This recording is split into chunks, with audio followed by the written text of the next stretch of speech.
Hello guys, welcome back to 94.7 The Pulse, the voice for Geelong. I'm Liam Hare and this is Grooves on the Record, the dedicated vinyl show for your Wednesday nights 6 to 7 p.m.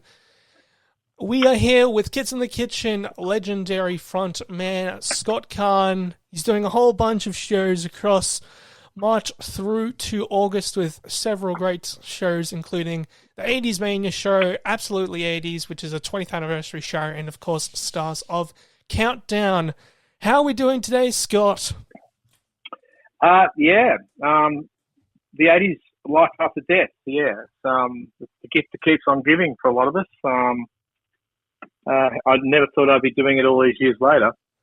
Yeah, it's a fantastic decade, and Jack Hughes said on Charles Evan from Wang Chung that the 80s music seems to be in demand. Would you agree with that there seems to be more of a popularity of 1980s music in the current times that we live in? Yeah, well, it was a quirky musical period, wasn't it? I mean, you had, lots of genres, you had lots of fashion, you had, it was, people discovering themselves, people coming out with there's a lot of diversity happening, and a lot of freedom in that diversity, which is really great. And yeah, it was quite a very inspiring time because there was no real rule book, and there's some great music being made.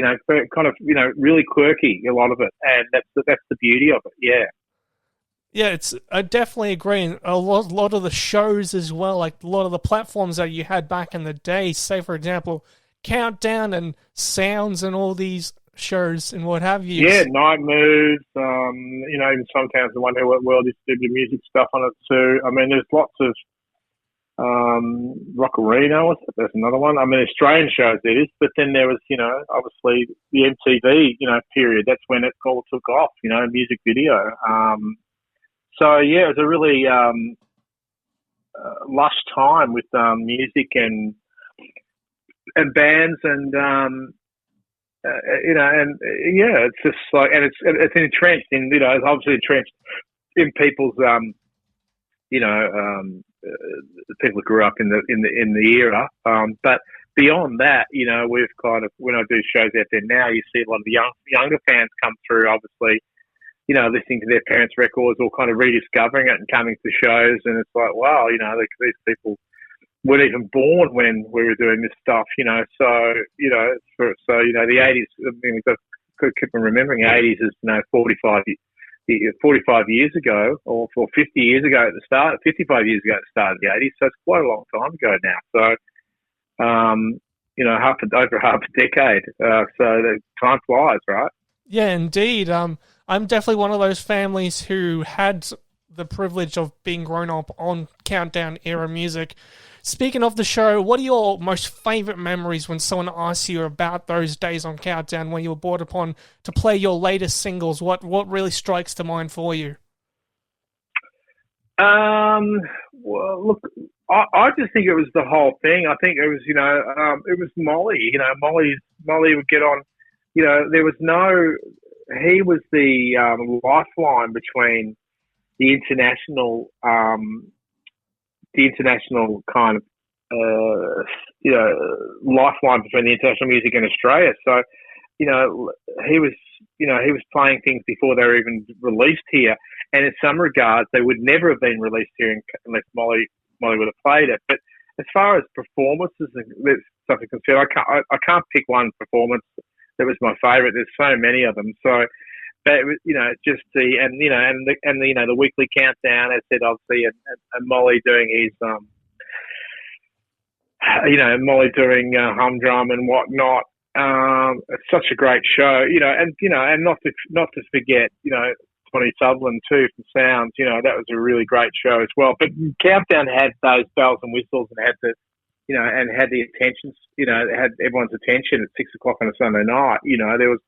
There's only 4 television stations of TV, and ABC was one of them, and so there wasn't a lot of variety. There wasn't a lot of escapism onto YouTube or streaming services. You were kind of you know, you had that concentrated viewing. So if you got on Countdown, you know, your career was definitely kick-started off really, really, really well, and suddenly radio played your songs and whatnot. So, you know, we owe a lot to Countdown, and as you know, we're doing this Stars of Countdown show. We did it last year with Gavin Wood, and this year we've changed up a bit, and it's just Stars of Countdown.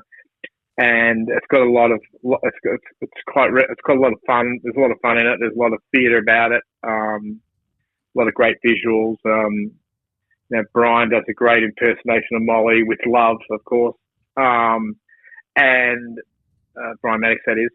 So that's, you know, it's a really it's a real privilege and a pleasure to be able to put this together and travel this show around the country, because it was a big part of our life, and without Countdown, I wouldn't have had the life that I'm still living now all these years later. You know, mind you, the 90s wasn't too great for, you know, us 80s guys. So, you know, it wasn't all kind of, you know, chocolates and roses. It was there was some tough times in there, but we wouldn't have. Yeah, I certainly agree. And, you know, those shows that you're currently doing, like the Absolute 80s and the Stars Countdown show, certainly revives and bring back those excellent times when you would all huddle around the TV on a Sunday night and seeing what was going on in the Australian scene. So very, very important time. Speaking of your own career, what really inspired you to pursue the career in music that you have?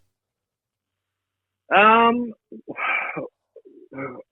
inspired? I don't know about inspiration is kind of a funny one, because it's kind of more like, I find that in the early days I was quite inspired by certain bands. I'll give it that much. But I mean, I was a late starter, late bloomer. You know, I didn't really start listening to music till I kind of, you know, moved away from riding motorbikes on my parents' farm in Kilmore, and then came back down to Melbourne, and a buddy of mine was playing guitar from school, and he kind of inspired me to get into listening to stuff. And before you know it, I was playing a bit of bass, and then can you sing? I don't know. And then I sang, and then it was, you know. So, you know, it's pretty much 3.5 years after I started listening to music intensely, or just as one of my main hobbies. You know, I had a hit single. So, you know, and it was definitely the right time, the right place, and the right chemistry behind what we were doing. But there's a huge desire and inspiration behind the music that was happening. You know, I was like, you know, I started off listening to, when I was quite young, and I said 14, listening to those hard rock acts like Black Sabbath, Led Zeppelin, and whatnot. But, you know, then the punk scene came along, and I went, wow, this is pretty crazy. And I got caught up with listening to a lot of that stuff, and before you knew it, before I know it, was Duran Duran, Simple Minds, and bands like that were playing on Countdown, and I thought these bands were great. And it was kind of like, we didn't model ourselves off them, but because back then we were kind of, you know, we were all kind of pretty boys, you know, we kind of, and the fashion wise, we kind of, that was probably more, you know, we kind of were, you know, we're kind of jumping on the fashion tips from England and stuff, and, you know, so we were lucky to have a look and a sound, and, you know, we didn't think, you know, we just got together once a week and rehearsed, and then did a gig, and then bang, it was just like real life took off with Semi and Angel, and after a couple of gigs, you know, they had A&R guys, you know, the record label looking for the next real life, so to speak, and we were just the right time at the right place, really. You know, so it was a really quick takeoff, which is probably a little bit detrimental to us in the long run, because we were swept off our feet. We had no idea about the business and whatnot. But look, we wouldn't have it any other way, you know. And you know, and most of the other guys out there had it, you know, were the same, you know, like Brian and the Shantuzis and Sean Kelly from the Models and whatnot. I mean, I actually used to go to see Models at the, you know, underage at the Seaview Ballroom in the late 70s, because they were a bit of a post-punk band. So they had a bigger career, but another quirky band from the 80s. But yeah, it was just a fantastic time to grow up and go out. You know, you go out 6-7 nights a week and see bands. You know, for, you know, a couple of bucks, and you see 4 bands a night, and you'd go, and you never heard half of them. You just go out and discover them, and suddenly that's how people got followings. You know. Yeah. I mean, I only just saw the models for the first time only a few years ago, 23 at Bar and Club Hotel, and they still rock it 40 years on, after their big breakthrough album of Pleasure of Your Company. So, yeah, I can definitely attest to the models as well. Speaking of which, your debut album, Shine, turns 40 this year in May. What are your thoughts 40 years on, looking back at that real big album for you? What's the 40 years in 205, is it? Yeah, this year? Yeah, 1985. Oh, wow. Well, there you go. You know more about it than I do. Yeah, well, once again, it was, we had, it's a pretty solid album. I mean, Mushroom ended up with lifting, because we released Change Your Mood, our first single, and that went well. That was top 10. And we had a second single release with Bit of Desire, and that went, top 20, I think, nationally, but, different states, it went top 10. And then at that point, the record label said, oh, well, let's invest in doing an album. So then we went in the studio, and then Molly heard our demos of Something You Said, funny enough, Molly Melbourne Countdown, and he wanted to produce it. So he produced that Something You Said, the third single. And then the album kept on getting momentum, and then we released Current Stand, probably one of the bigger songs, the ballady song we got, and that did really well. And then I think the fifth single might have been another Shine. ballad. It was Shine, wasn't Shine. It? The title track. Shine. Yeah, Shine. And then we had My Life. I think we had 6 singles. So we had Changing Mood, Desire, Something You Said, Current Stand. Shine. Yeah, it might have been Shine, Current Stand, My Life. Yeah, half the album. Six singles from the album. But the problem with that is that we didn't have a lot of time to write the second album. We were on the road always playing. So by the time we got to having time to work on the second album, we were burnt out.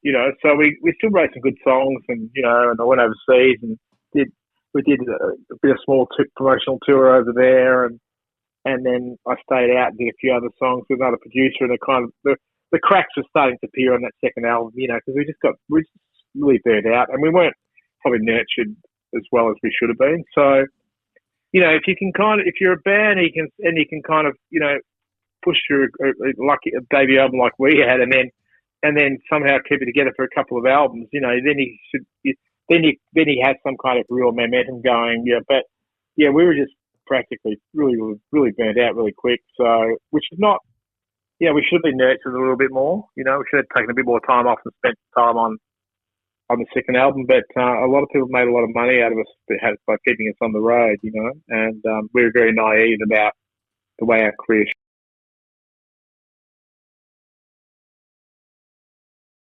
Yeah, it was. It got the recognition it deserved here in Australia, platinum, and even got an overseas release as well on the Shire label, which obviously houses Talking Heads and all them guys. So fantastic. Yeah, that's right. As well. And we had Madonna's management in the States and all that stuff. But those kind of ducks didn't align exactly how we wanted them to. I kept being young and naive, it can backfire on a bit sometimes. But look, it was a great, it was a great short-lived career with Kids in the Kitchen, I would say, because it was really only like a 4-year lifespan, 4.5-year lifespan or something before we kind of thought, we split up, so to speak, or just but look, it's great now because we get back together, we get back together and we do shows, and it's the original lineup. I mean, there was lineup change, but even the original guys sometimes come in as well. So, it's definitely we definitely treat it. We really respect where we came from, and we respect each other, and it's kind of very when we get together, it's kind of very therapeutic, because we really loved each other's company in the early days, but as the careers went on, it got really stressful, and we kind of, as I said, those cracks appeared, and the egos and spending so much time together kind of, was starting to show. But now when we do it on our terms, We've got a show coming up, funny enough, with the Uruguay. It's a double header at Palms on the 9th of March, which will be fantastic. So we look forward to those special shows. We don't we don't kind of out there every other weekend trying to play because, we respect the band too much for that, now. So when we get together, it's great. And the band sounds great. The band, Cork Grant's on guitar. Sometimes the first guitarist, Greg Dorman, he comes on and does it as well. And, Craig Hart on bass and Bruce Turner on drums and myself. Alice doesn't really do it much. We've got keyboards, keyboard players, and sometimes we put stuff on our keyboards on a backing track. But the band sounds stellar, and I'm fortunate enough to still have a good singing voice, which I'm very lucky to have. But I do look after it, and it's the 80s. Yeah, it keeps on giving, Yeah, definitely agree. I was looking through all the music videos for the Shine era, and actually the title track one just happens to be my favourites. The historical piece where it's set during the Russian Revolution, and you've got all this like action and explosions and everything going on like that. What do you remember of making that music video and just shooting across those 3 nights and having this action drama going on? Yeah, it was funny because the producer had a real vibe on the title song, Shine, which is actually a song called My Humble Accent, which had a different chorus. And when we went in to produce the album after having 2 singles out, he said, "Oh, look, you've got to rewrite the chorus." I said, "Oh, really? Okay." Well, I kind of like the chorus the way it was. But anyway, we kind of came up with the Shine thing. And, it's still a good song. And we released it. And then it was a really kind of well-produced song, or some might say overproduced. But I think it's just really well produced for the times. It's got all the bells and whistles and and those kind of those big production bits in it. Everything in there. The whole kitchen sink was in there. Pardon the pun. And then we went to do the video. And the record company said, "Well, let's spend some money on the video." And it was the time of Russell McKay was doing the big Duran Duran videos and things like that, and so we spent quite a bit of money on the video. Back then, it's quite a lot. You probably get a house for the amount of money we spent on it. But it was fun. In hindsight, looking back at it now, and you go, "Oh, this is crazy." You can probably do the whole thing on an iPhone now for about $10. But back then, it was all on film and lit really well, and there was actors and there's helicopters and there was cars from the early 19th century, as you said, to kind of create that espionage kind of, Russian kind of adventure feel to it. So yeah, it was a lot of fun making it.